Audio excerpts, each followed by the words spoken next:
Assalamualaikum warahmatullahi wabarakatuh. Allahu akbar, Allahu akbar, Allahu akbar. La ilaha illallah wallahu akbar. Allahu akbar walillahil hamd. Alhamdulillah. Alhamdulillahi rabbil alamin. Alhamdulillahilladzi bi ni'matihi tatimmus shalihat. Alhamdulillahilladzi allafa baina qulubina fa asbahna bi ni'matihi ikhwana. Asyhadu an la ilaha illallah wa anna Muhammadan 'abduhu wa rasuluh. Allahumma shalli wa sallim wa barik ala hadha nabiyyil karim. Al-'alim al-hadi an-nadhir al-bashir 'alaihi afdhalus salatu wat taslim.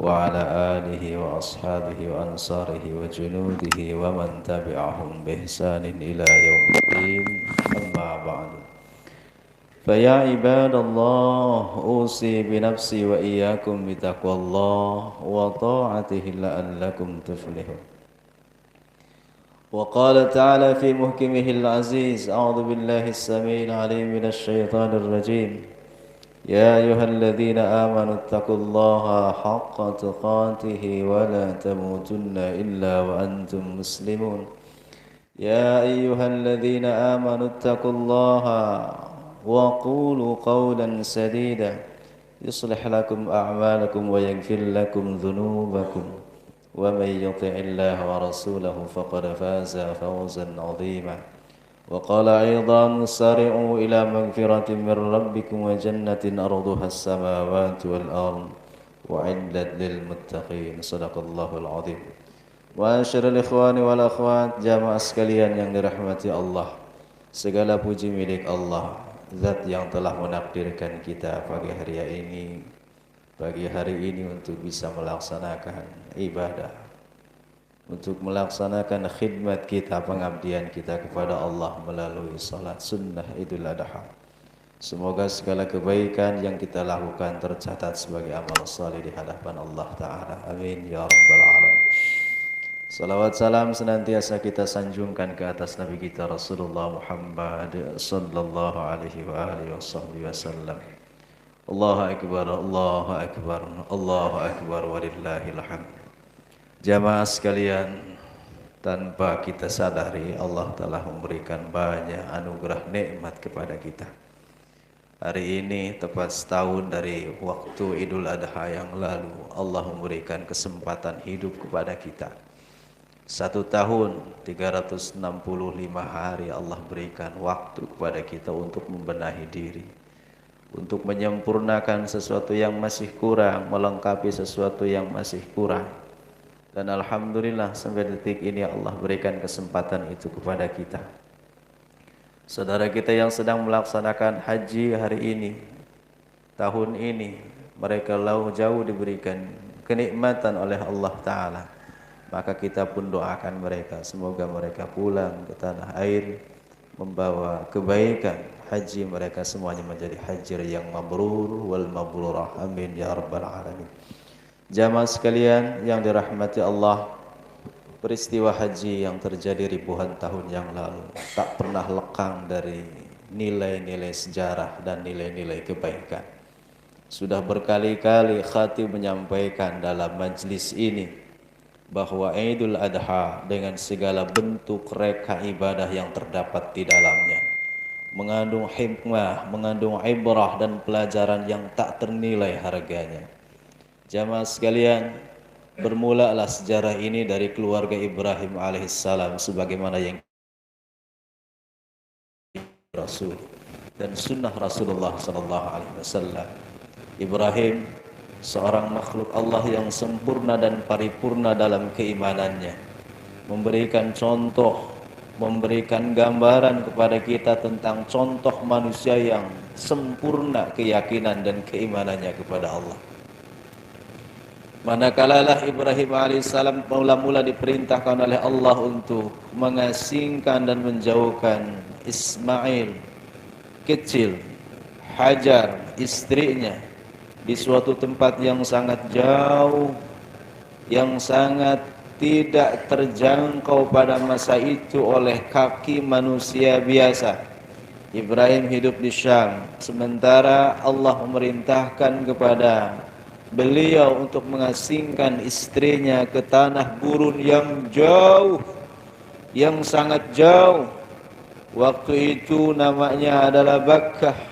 Kita mengenalinya hari ini sebagai Makkah, suatu tempat yang ada di selatan dari wilayah kediaman Ibrahim alaihissalam.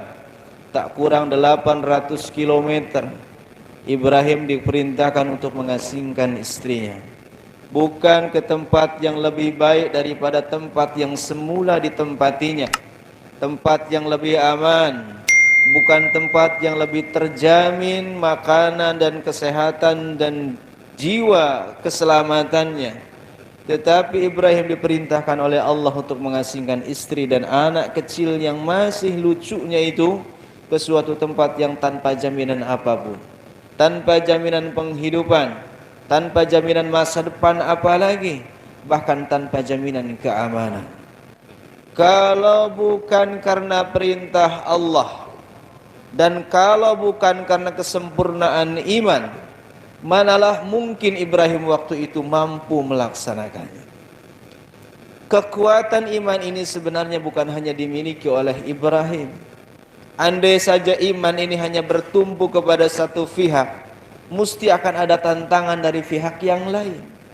Andai saja Ibrahim yang Allah berikan keimanan yang sempurna saja tidak kepada Siti Hajar dan Ismail, tentu perintah Allah yang sangat berat ini akan terasa berat dirasakan oleh Ibrahim saat itu. Tapi Masya Allah, Tabarakallah wa Tabarakumullah, Allah menakdirkan kesempurnaan iman itu dimiliki bukan oleh satu orang bernama Ibrahim, tetapi oleh satu keluarga. Yang di situ ada Hajar, yang di situ ada Ismail. Manakala beliau berkata ini perintah Allah, maka Hajar dengan segala tawakalnya menyatakan, andai benar ini perintah Allah, maka doakan kami termasuk orang-orang yang bersabar. Hajar pun menerima. Hajar pun menerima segala ketetapan Allah, yang bahkan tak ada jaminan keamanan sedikit pun di tempat yang barunya itu. Tatkala Ibrahim akan pulang meninggalkan Hajar saat itu, lagi-lagi Hajar mengulangi untuk meyakinkan dan mensabatkan keimanannya. Wahai suami, wahai Nabi Allah, adakah benar ini perintah Allah? Maka jawaban yang kedua kalinya pun diutarakan oleh Ibrahim, benar, ini semua adalah perintah Allah. Maka tak ada kalimat penawaran apalagi penolakan. Hajar benar-benar taat. Ibrahim meninggalkan anak semata wayangnya yang diinginkan lebih dari 80 tahun lalu. Itu pun meninggalkannya dengan penuh kesabaran. Istri yang dicintainya karena dia telah memberikan keturunan, itu pun ditinggalkan dengan penuh ketabahan. Hanya untayan doa waktu itu yang dilantunkan oleh Ibrahim kepada Rabbnya. Rabb, aku telah meninggalkan anak istriku di suatu tempat yang tak ada jaminan apapun.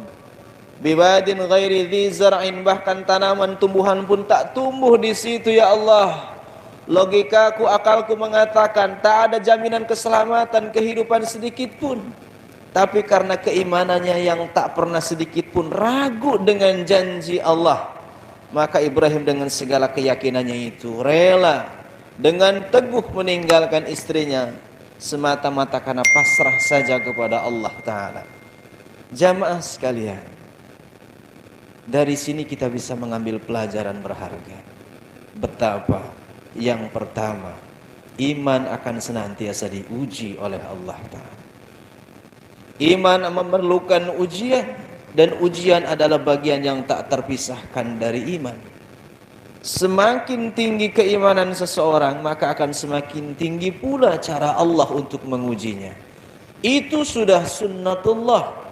Itu sudah sesuatu kejadian, sesuatu ketetapan yang Allah tetapkan kepada kita. Kita mungkin tak akan pernah sanggup sebagai Ibrahim, akan menjadi Ibrahim. Seperti saudari para ibu pun tak akan pernah bisa membayangkan menjadi Hajar dan Ismail saat itu. Tetapi begitulah Allah menampakkan kualitas iman seorang Nabi Allah, seorang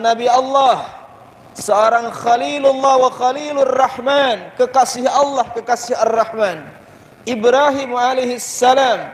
Kita menggelarinya dengan Jaddul Anbiya wa Abul Anbiya wal Mursalin, bapak dan kakek moyangnya para nabi dan para rasul, yang keimanannya jelas di atas rata-rata. Ibrahim menunggu akan lahir dan datangnya keturunan bukan waktu yang sebentar, ibu bapak rahimakumullah. 80 tahun beliau menunggunya. Sebagian ahli sejarah mencatatnya bahkan 100 tahun beliau menunggunya untuk diberikan keturunan oleh Allah Ta'ala. Tiba saja ketika keturunan itu Allah berikan. Ismail kecil itu hadir di hadapan Ibrahim. Maka Ibrahim sangat mencintainya, sangat-sangat mencintainya. Tapi rupa-rupanya Allah tak mau Ibrahim hatinya ke yang lain. Ibrahim hatinya berpaling dari Allah. Maka dia pun mengujinya dengan memerintahkan kepadanya untuk membuang, untuk menjauhkan Ibrahim, untuk menjauhkan Ismail dari kehidupan Ibrahim. Jamaah yang dimuliakan Allah, adakah sampai di sini ujian itu hadir kepada Ibrahim, istrinya dan anaknya? Rupa-rupanya ini hanyalah muqaddimah atau pembuka semata. Ujian yang kedua datang justru lebih dahsyat lagi. Setelah bertahun-tahun ditinggalkan oleh Ibrahim, Ibrahim meninggalkan anak dan istrinya itu. Tiba-tiba saja datang perintah Allah, perintah yang lebih tidak masuk akal lagi. Perintah di mana Ibrahim alaihissalam harus menjenguk anak dan istrinya yang sudah bertahun-tahun ditinggalkan itu, bukan untuk memberikan bekal penghidupan, bukan untuk sekedar mengobati rasa kasih sayang yang selama ini ditahan-tahan, tetapi untuk mengabarkan suatu berita yang bagi saya, yang bagi kita ini berita yang sama sekali tidak masuk akal. Berita untuk menyembelih anaknya yang sangat dicintainya, anaknya yang selama ini ditinggalkan jauh, anak yang selama ini tidak diberikan pengawasan sebagaimana layaknya seorang anak.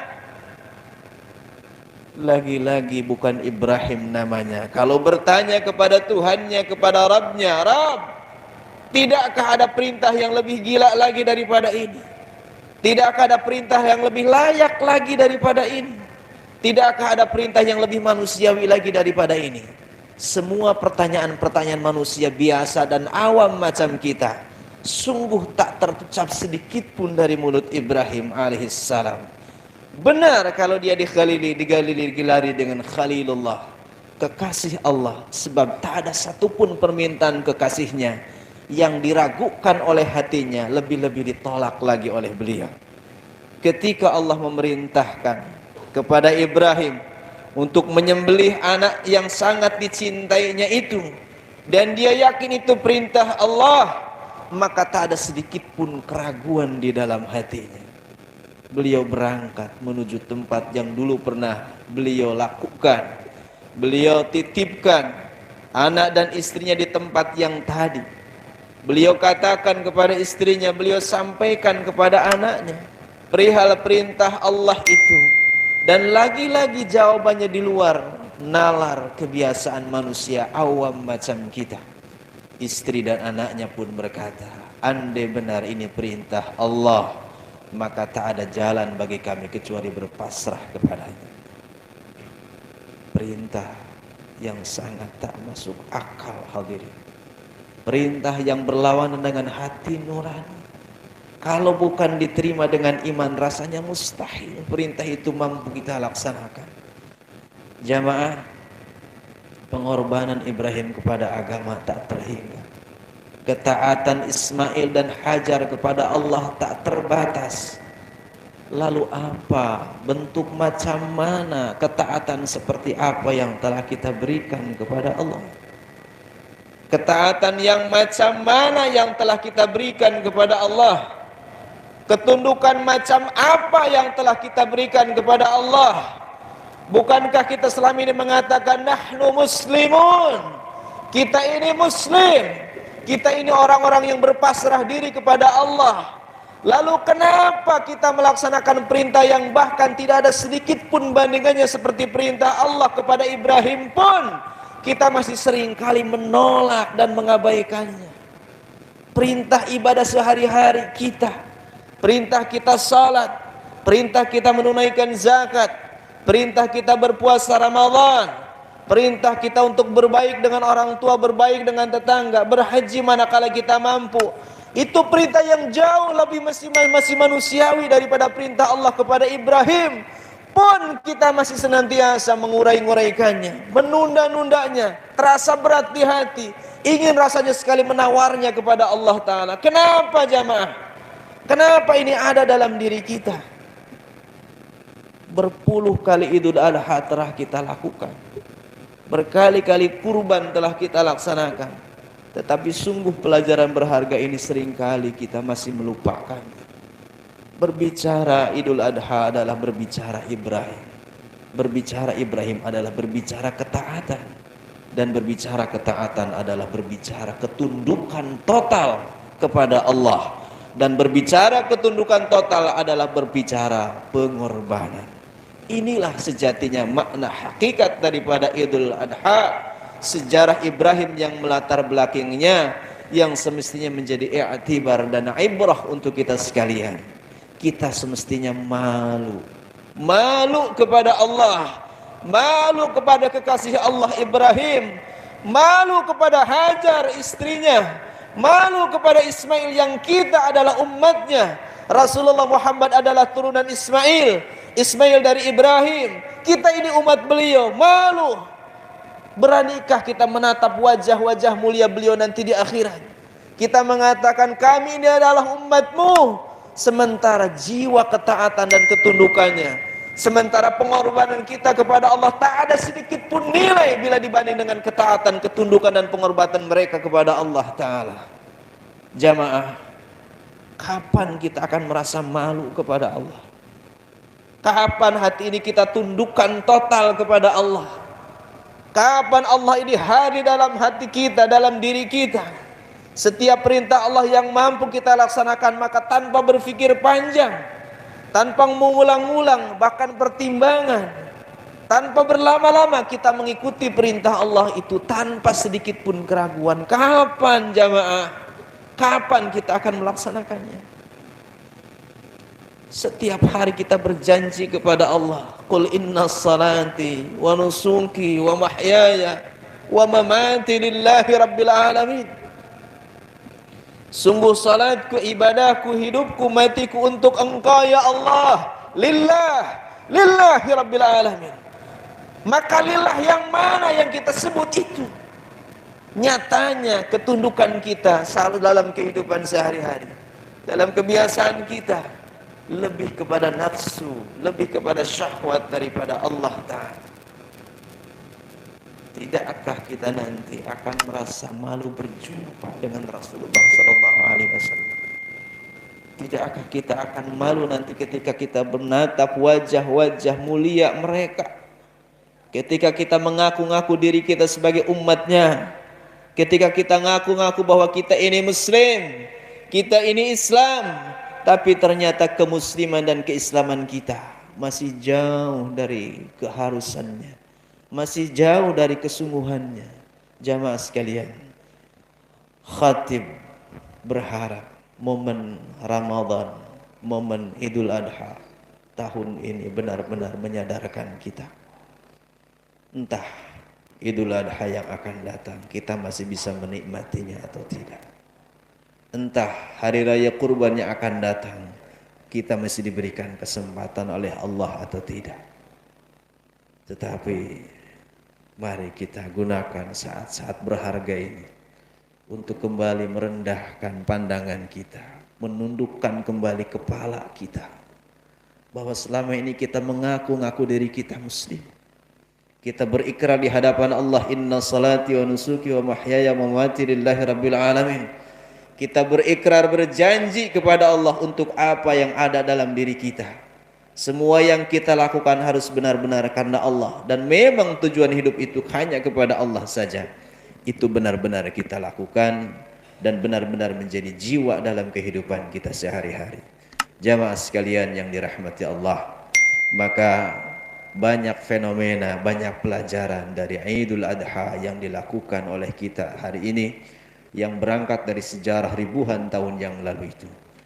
Apabila kita menengok fenomena berikutnya, bahwa Idul Adha dengan segala ibadah yang menyertainya, ibadah haji yang sedang dilaksanakan oleh saudara kita jutaan yang sekarang berada di Makkah Al-Mukarramah, berada di tanah sucinya Allah Ta'ala di sana, maka kita pun bisa mengambil ibrah pelajaran yang berharga.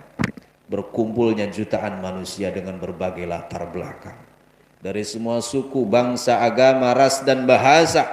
Mereka berkumpul dalam satu tempat.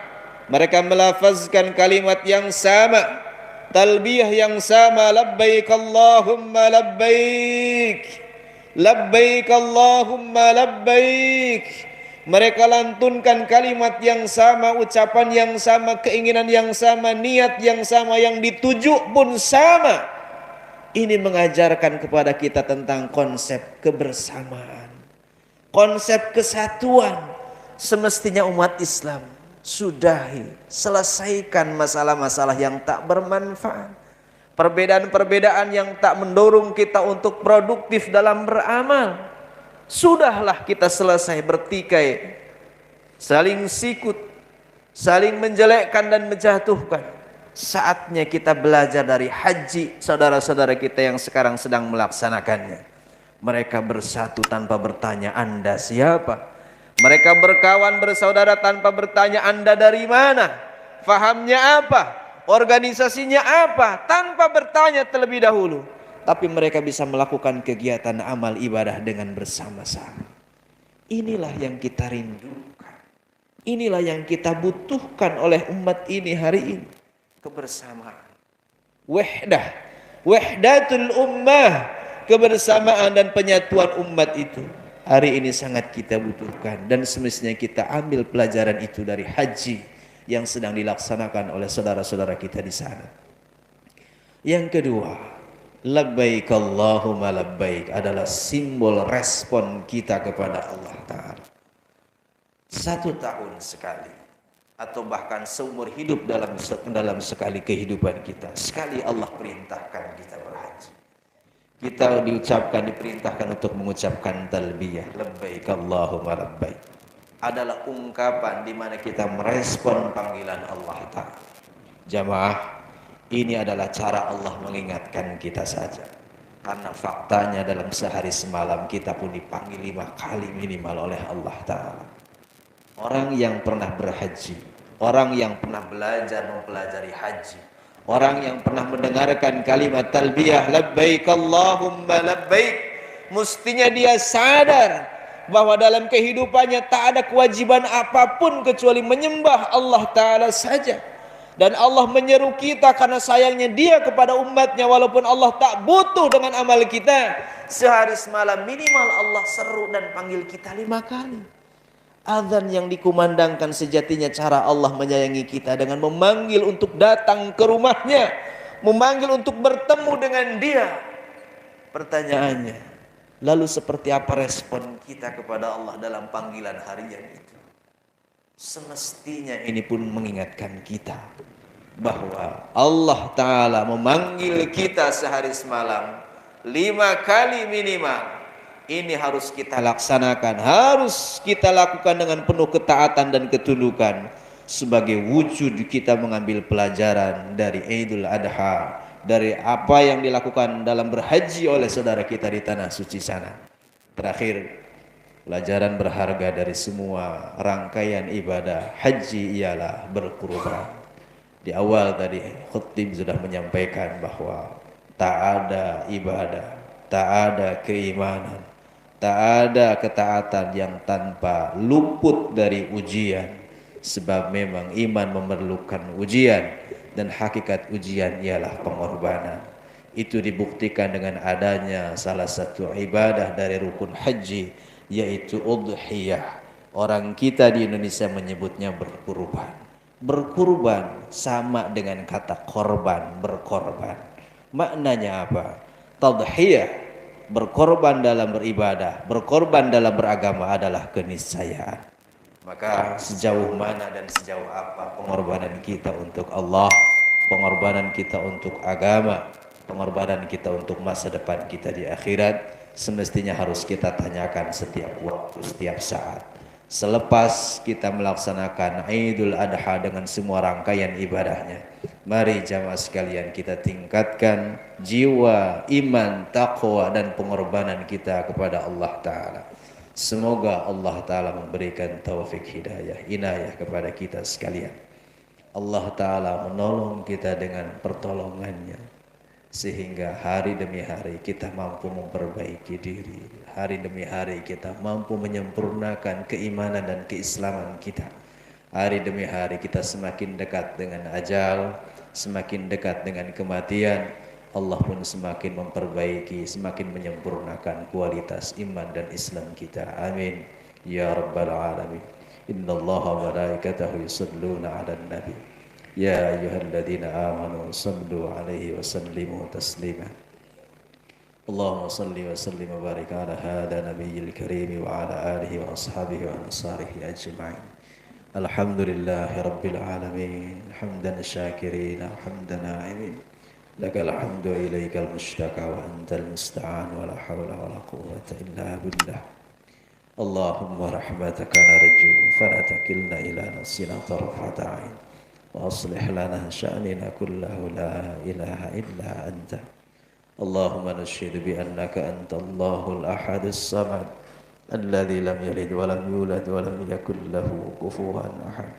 Allahumma antaghfir lana wa jami'a khatayana waghfir lana wa liwalidayna waghfir lana wa liwalidayna waghfir lana wa liwalidayna warhamhum kama rabbawna shighara. Rabbana ya karim, ampuni kami ya Allah, ampuni istri kami, ampuni suami kami ya Allah, ampuni orang tua kami ya Allah, sayangi mereka ya Rabb, sayangi mereka ya Allah, berikan kepada mereka kebaikan dunia wal akhirat.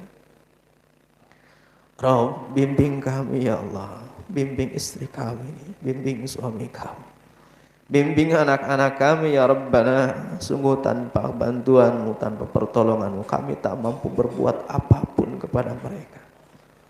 Ya Rabbal Alamin, anugerahkan kepada kami rahmatmu, belas kasihmu, sayangilah kami ya Allah, belas kasihinilah kami ya Rabb. Kalau bukan kepada Engkau, lalu kepada siapa lagi kami memohon? Ya Rabbal Alamin, berikan petunjuk, hidayah, inayah, taufik kepada para pemimpin kami ya Rabb.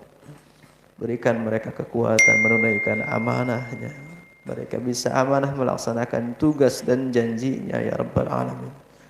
Rabb, ampuni segala kesalahan mereka ya Allah. Tunjukkan kepada mereka jalan kebaikan dan kebenaran. Jauhkan mereka dari segala tipu daya dan ketidakamanan ya Rabbal Alamin. Rabbana, berikan pertolongan kepada saudara muslim kami dimanapun. Allahumma ansur ikhwanana al-mu'minina fi kulli makan. Allahumma ansur ikhwanana al-mujahidina fi kulli buldan. Allahumma ij'alna minhum ya Rabbal Alamin. Tolonglah saudara kami di bumi manapun ya Allah, terutama di bumi yang terjajah dan terzalimi, di Palestina, di bumi manapun itu ya Allah, tolonglah mereka ya Karim. Rabb, ampuni atas ketidakmampuan kami, kelemahan kami dalam membantu dan menolong mereka. Rabbana atina min ladunka rahmah wa hayyi' lana min amrina rasyada. Mata yang Kau titipkan kepada kami sungguh penuh dengan maksiat ya Allah. Tangan yang Kau berikan kepada kami sungguh penuh dengan dosa. Hidung, telinga, semua badan yang Kau titipkan kepada kami sungguh banyak dengan maksiat dan kelalaian. Rabb, tak lupa-lupanya kami meminta ampun kepada Engkau ya Allah. Jadikan momen ini sebagai pelajaran dan tazkirah buat kami dalam memperbaiki diri. Rabbana, berikan kepada kami umur yang panjang dan manfaat. Berikan banyak-banyak kesempatan kepada kami untuk bertaubat dan kembali kepadamu ya Rabbal Alamin. Rabbana atina fid dunya hasanah fil akhirati hasanah wa qina adzabannar. Wadkhilna al-jannata ma'al abrar ya aziz ya ghaffar ya Rabbal Alamin. Wa sallallahu ala nabiyyina Muhammadin wa ala alihi wa ashabihi ajma'in. Subhana rabbika rabbil izzati amma yasifun wa salamun ala al-mursalin wa akhiru da'wana alhamdulillahi rabbil alamin. Assalamualaikum warahmatullahi wabarakatuh.